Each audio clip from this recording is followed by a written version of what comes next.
I think the biggest priority is to have our guys get healthy, get recharged. We have some RFA stuff that we have to take care of, and then I go from there. I think we have areas that we would like to continue to address, whether that's internally or externally, not just through free agency, but through trades. So, we're going to be active in trying to address those. That's up to Bruce in terms of, moving guys around and playing different spots.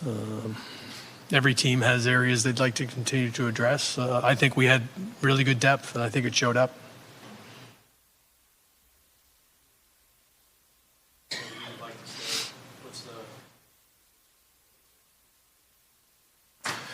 Well, we met exit meetings. I told Marcus that I did have, along the same lines with the RFA side of things, that we have some things we need to clarify internally before I can definitively tell him.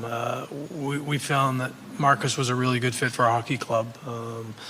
Was proud of how he had, gotten injured and came back and elevated his play. Was really invested. Thought he fit in really well with Charlie and Heinen. Gave us some options on the power play. Was a real good fit, good person, great teammate, and got us to a certain point. Wish we could have finished it off.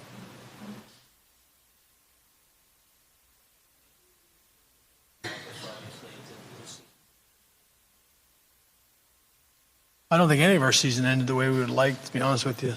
I think that we had a tremendous run. He was a big part of that. Reinserted back in Game 2 against Toronto, where elevated our physical play. Was a big part of our hockey club on and off the ice. So where it fits going forward, he's a part of our hockey club. I have discussions on different players. He may or may not be part of that, but for the most part, he's a part of our hockey club. Where his impact is again up to Bruce and up to David in terms of, from a production standpoint, if you might be referencing that, or from a leadership standpoint, we know what he brings, and I think there's value there.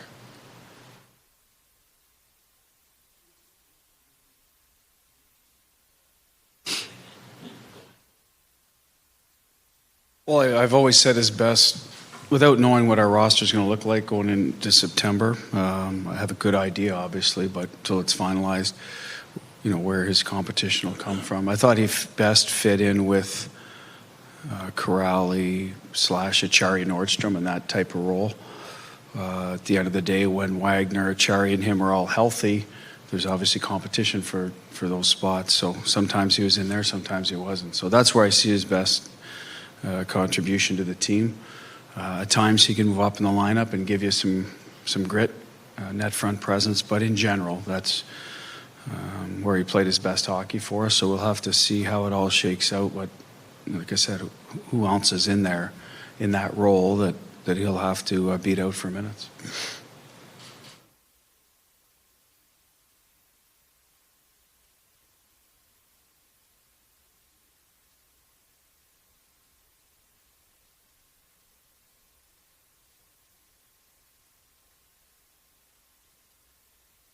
Internally from the organization?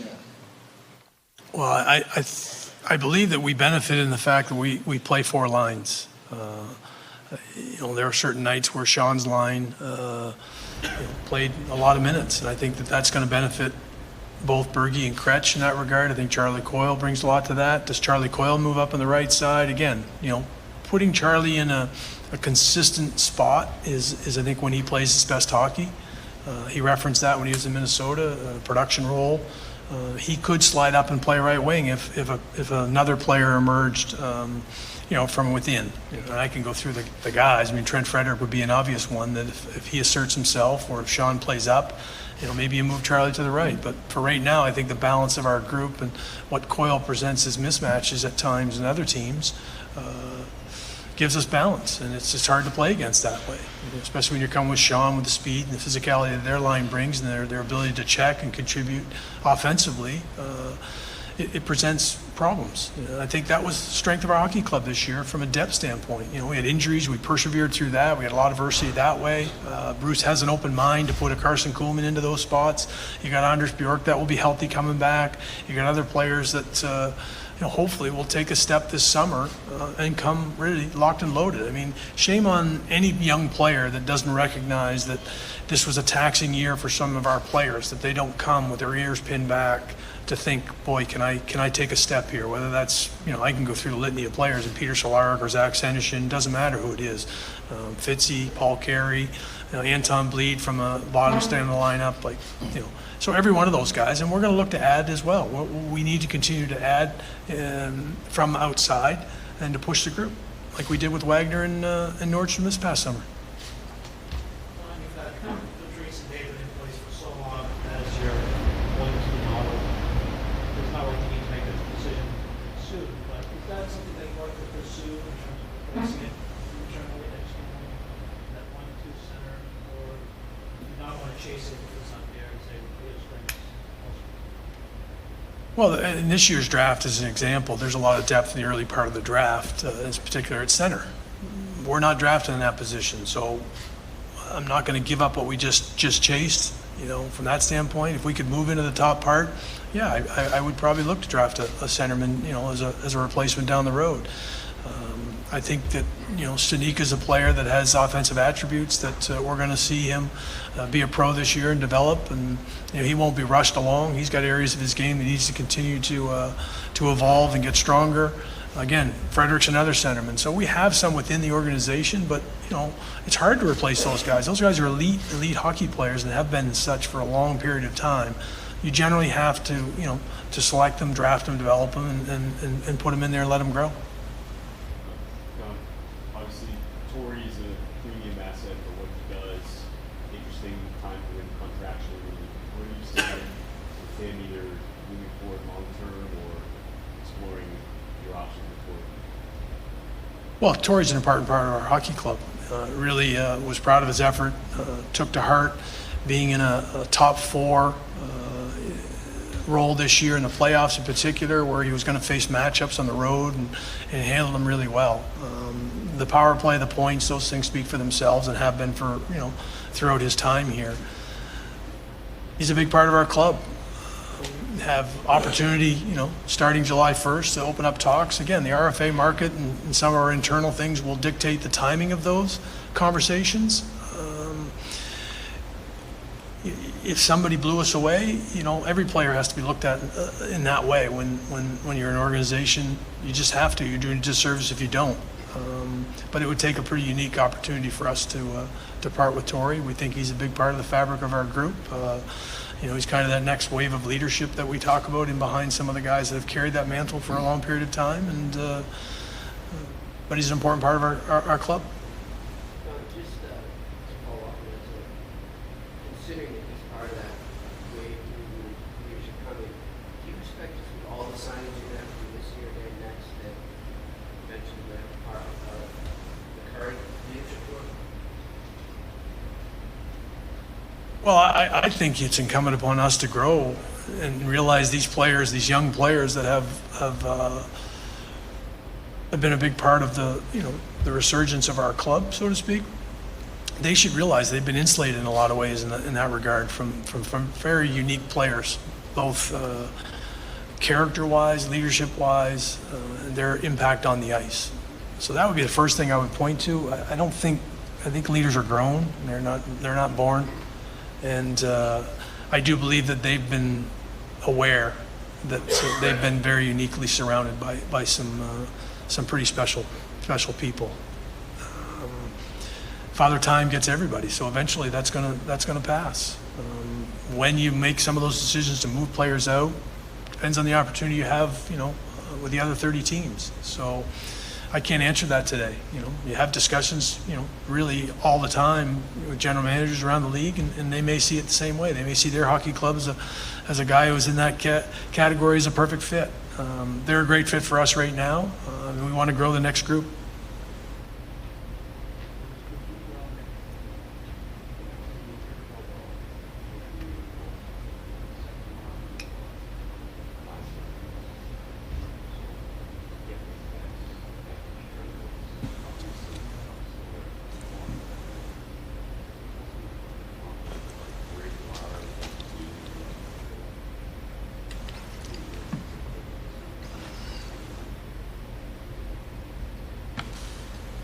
Well, you hope some of the work you've done with the younger guys pays off. It did, I think, this year and last year to a certain extent. I mean, we're one win away, so the work everybody put in, from top down, to help these younger kids, the work they put in. I think we've always felt around here the best player plays. We're not married to a name on the back of the shirt or a contract or a draft, whatever round they're drafted in.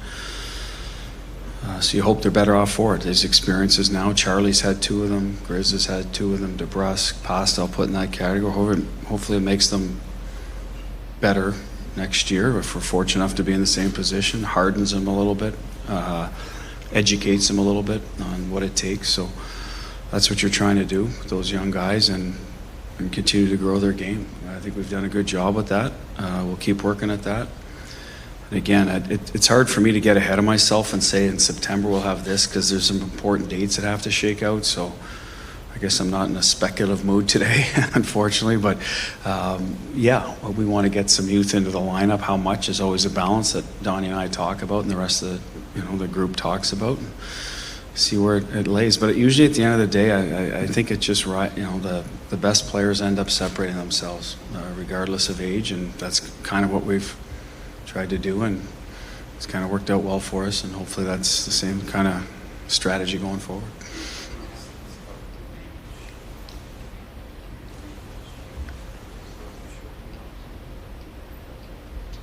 Yeah, that'll be a challenge for my biggest challenge, I believe, as a coach, is how to get these guys ready and be good in October. I really believe there's merit to the mental part of it that takes its toll. So I believe that, and I've already started discussing that with our staff and some people around, even some of the players at exit meetings. So I do believe that'll be our challenge, and it's a good one to have when we finish the way we did. So we'll have to make sure we're on top of that.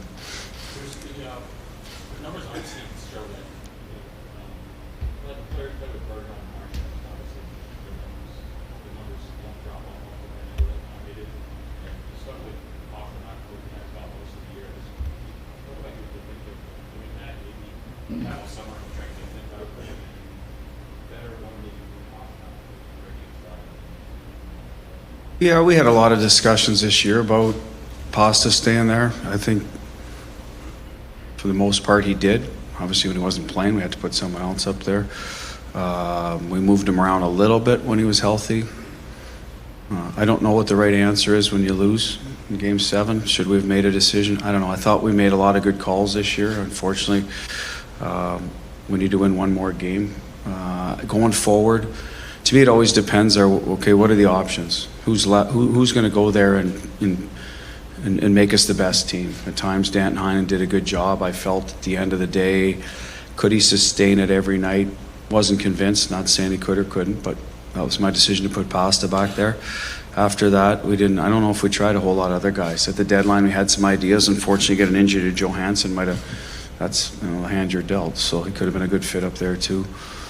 Going forward next year, we'll talk about that. I think, we went back to Anders Bjork. We thought maybe at a time would be. So there could be a young guy that steps up in camp. For me to say right now, this guy's going to go there, I don't think you do that. I think you got to let the player earn it and see what they've got. So that's it. Or maybe someone else will surface elsewhere. I mean, that's internal stuff that we'll have discussions about. But that's the game plan for next year.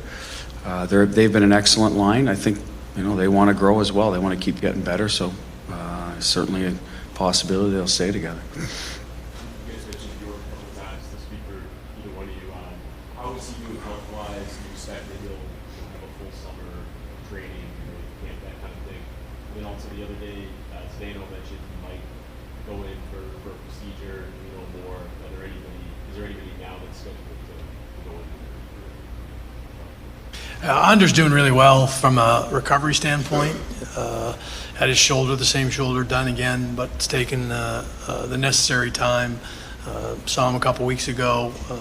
He'll be full bore, so he'll be. And he's missed a lot of hockey, so he's got to reclaim, his ability to play wherever, in our lineup, or work his way into our lineup at some point in time, like he was doing last year from Proud. So but he'll be fine health-wise. Zdeno is having a small procedure done at his elbow to take out some loose fragments and such, so he's going to have that done this week and move forward and allow that to recover along with the obvious one in his jaw.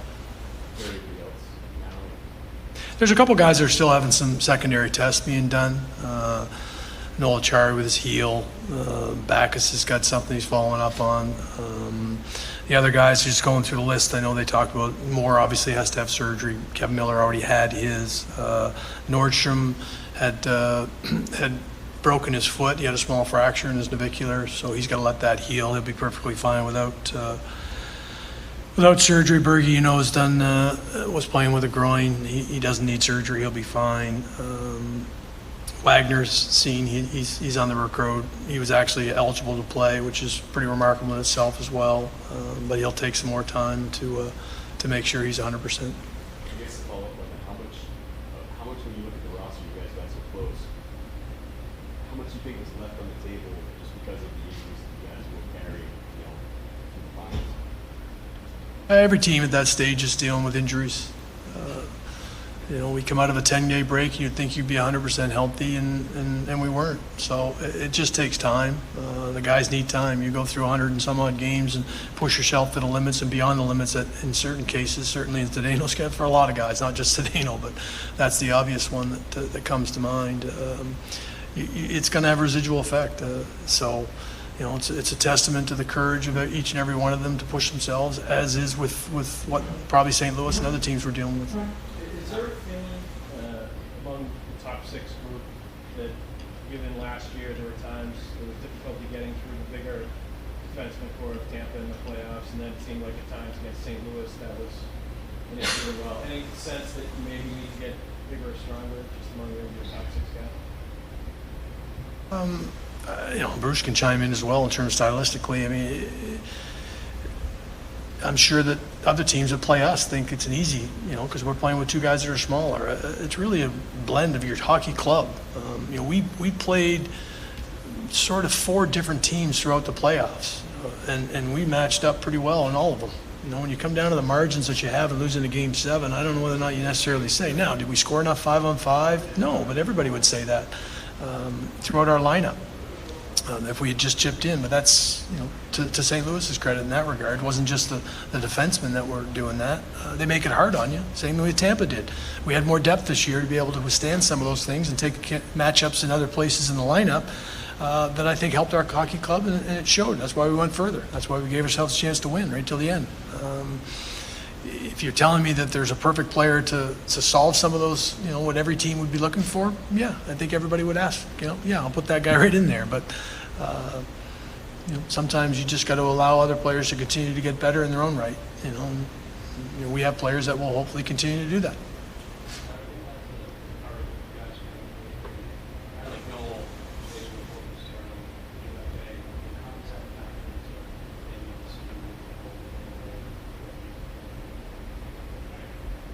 Well, we've had conversations with Noel and his representative, just like we were with all our guys. We'd like to see Noel come back. He'll have options, so that'll be up to Noel and see whether or not he feels this is still the right fit for him. Value Noel as a player for sure. It's kind of a bit of a fabric of that identity group in the bottom part of our lineup, and he's made himself into a real valuable NHL player. So he'll have options with either us or elsewhere, and you're never going to question his courage. For sure. Puts it all on the line. As I said before, he plays with his nose over top of the puck, and not everybody does that. Speaking to replenish the roster, you see what you have in place, you see the overall trends around the league.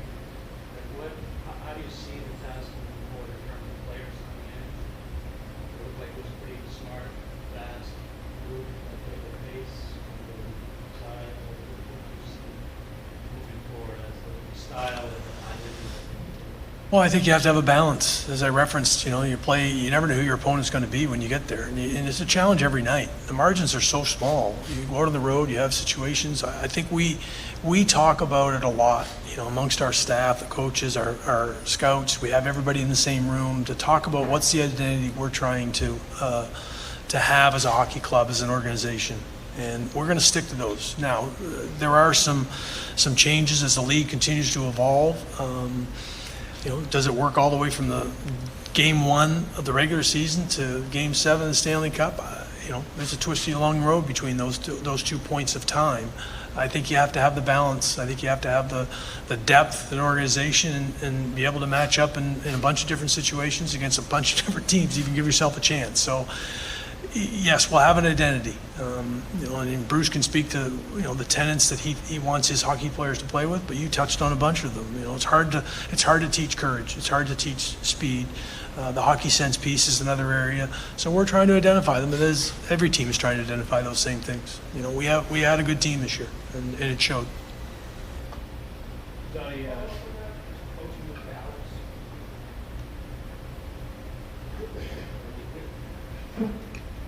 Well,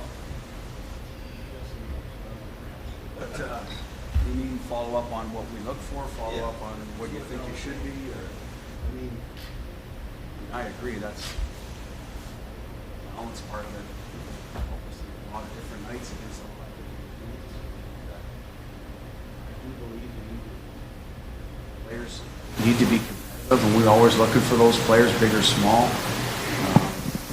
Have that just makes you harder to play against, and that's part of our identity.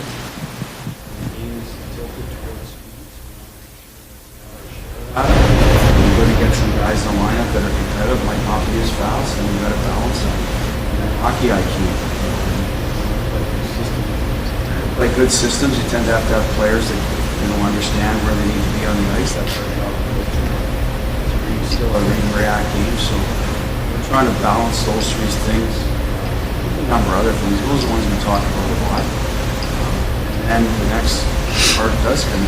Are you big enough for those games? Are you quick enough against fast teams? We have both in our division and throughout. It's hard to get them all.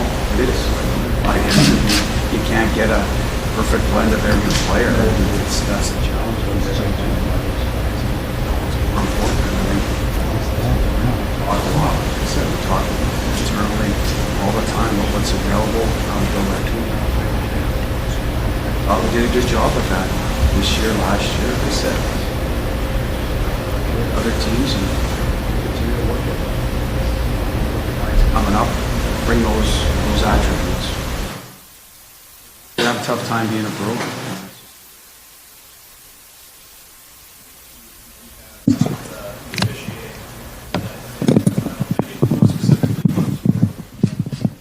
Joe, you guys know me well enough that, I have my conversations where they should be.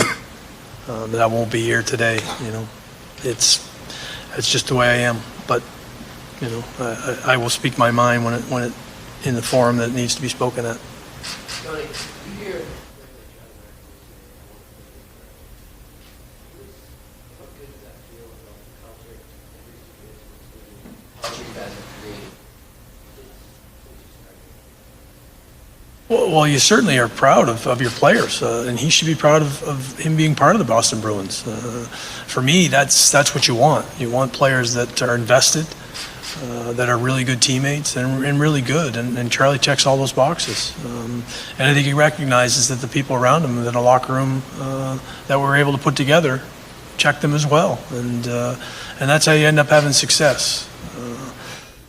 It's awfully hard in this business to be on an island. You can be the best player in the world, but if you don't have the guy to your left and right pulling in the same direction, it's hard to win. And these guys are competitive guys. They want to win. They put everything on the line to try and have an opportunity to win, and they should be proud of themselves for that. So yes, I think in a short period of time, our younger players have absorbed a lot of that, and they clearly brought it with them as well, but they certainly have absorbed the culture and the leadership and what they all aspire to try and attain.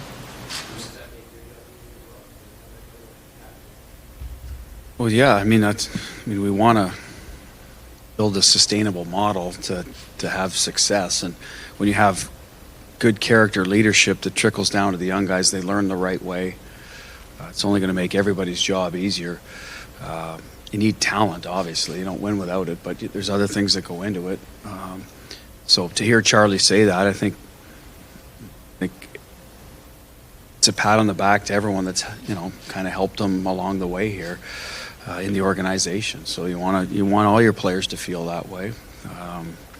So, yeah, I think it is. It's a compliment, I think, specifically to the organization and to the veteran guys in the room that have allowed him to feel that way. For either of you, Marchand mentioned that he aggravated a hand issue playing in that scrimmage ahead of the Stanley Cup final. Any second thoughts about having that whatsoever after that kind of thing? Well, I mean, I'll take the lead because we had some ideas, and that was, I thought, would be a good one in some way, shape, or form. How it played out after that to try to replicate getting back into game mode, getting to the rink, morning skate, video, whatever, rest in the afternoon, come to the rink. That's a risk. Said it at the time. There's always a risk involved. There's a risk in practicing at 11 o'clock that was a Thursday, I believe, Thursday morning. We're going to have some battle drills. I don't think you can go 10 days without some level of battle. You'd hope the players are smart enough to, keep the battle, like avoid, contact from behind, all the, things where guys get hurt. So I don't have a regret, to be honest with you. Our job was to be ready for game one. I felt we were. We got to our game in the second period. We won the game. We wanted to make sure we didn't, get behind in the series, take us to, a couple games to catch up. So I don't know. Only Brad can tell you how much it bothered him. At the end of the day, I didn't think that week had a big factor in the playoffs. If, like I said, we had to start it slow, or got out of the gate and got up 2-3-0, and you could point to either way. But it's 1-1 after two, so probably wasn't a big factor at all what we did that week. It was more what happened later in the series. Take two more.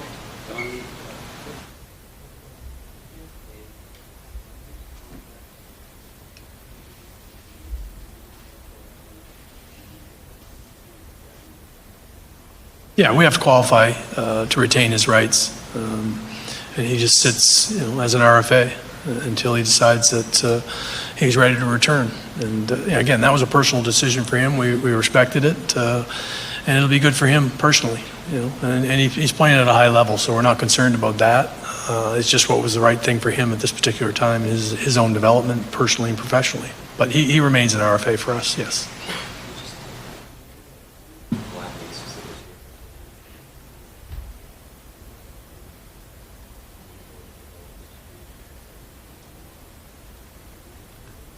The two in particular would be Stanika and Kaiser as young players and just turning professional. So they are both going to be around. How much they actually go on the ice, I think it's really important for them to be part of the peer group, and they've certainly been around the organization now, so they can pass along the experience, even the experience of being in the Stanley Cup Finals and being around it. And I think that's what we want. We talk about Charlie McAvoy or talk about any young player.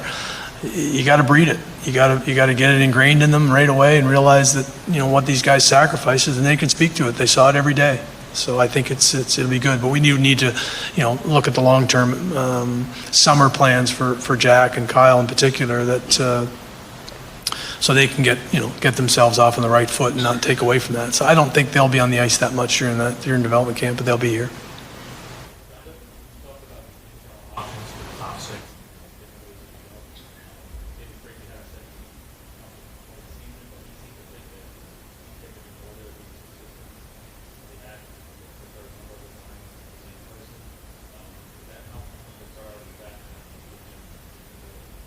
Well, Bruce obviously can talk about this as well. I think organizationally, we look at what the best lineup we can put on the ice, and if that means that Bruce wants to slide Pasta down and leave him there, I don't think David's going to see him for 82 nights. That's just my own personal opinion, based on whether that's injuries or whether that's lineup or matchups and such.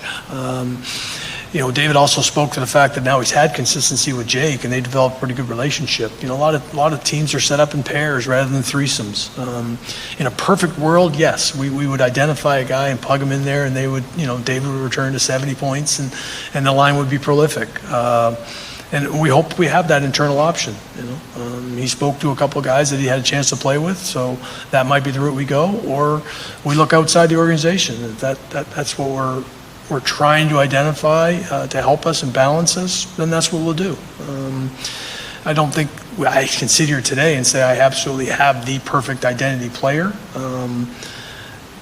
but doesn't mean we won't find it between now and then. But I think we're good with the options we have. We're bringing back, if we don't make any changes, which is very, very unlikely that we won't, we're bringing back a pretty damn good hockey club. And David's a big part of that.